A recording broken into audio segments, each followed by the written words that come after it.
Баршаңызға сәлем, менің сүйікті көрермендерім. Бүгін қысқа арнап осындай өте дәмді күтірлік болып шығатын әртүрлі көкөністерден ассорти дайындайтын боламыз. Алдымен банкамызды, крышкамызды стерилизовать етіп аламыз. Қиярларымызды 3 сағаттай мұздай суға салып, одан кейін жақсылап жуып, бастарын кесіп дайындап қойдым. Помидорларымызды, капуста және чеснок бұрышымызды, укробымызды барлығын жақсылап жуып қойдым. Уақыт алмау үшін мен алдын ала дайындап қойдым. Стерилизовать етілген банкаңызға укробыңызды, одан кейін чесногыңызды және рет-ретімен қалған көкөністерімізді араластырып салып отырамыз.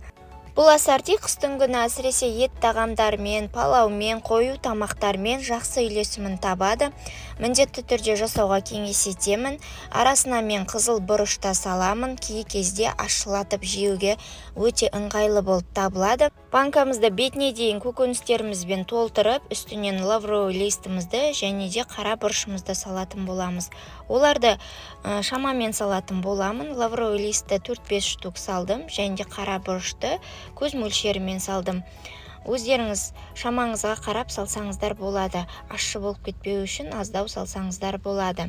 Бетіне дейін сақырлап тұрған суымызды, ыстық суымызды құйып, бетін жауып, 20 минут немесе жарты сағат уақытқа алып қоятын боламыз. Уақыт өткеннен кейін жаңағы суымызды осындай тесік крышкаңыз болса ыңғайлы, басқа ыдысқа төгіп тастайтын боламыз.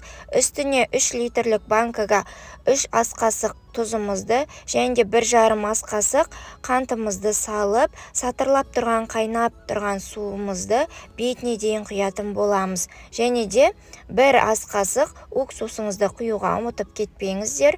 Ол міндетті түрде срогі өтпеген, качествосы жақсы уксус болуы қажет, 70% болуы міндетті түрде. Банкаларыңыздың атылмауы осы уксусқа байланысты. Бетіне дейін құйып, крышкаңызды жақсылап жауып тастасаңыз болады, және де бетін жауып жылы жерге алып қоятын боламыз.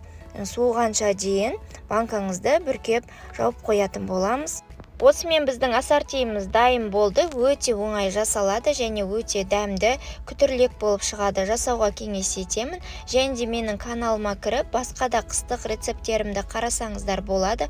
Қыстық салаттарымның рецепттері өте көп және де жыл сайын жасайтын тексерілген рецепттер. Міндетті түрде каналға кіріп, лайк басып және де комментарияға сіздердің рецепттеріңізді де варианттарыңызды жаза кетіңіздер. Ал мен сіздермен қоштасамын. Келесі рецепттерде кездескенше.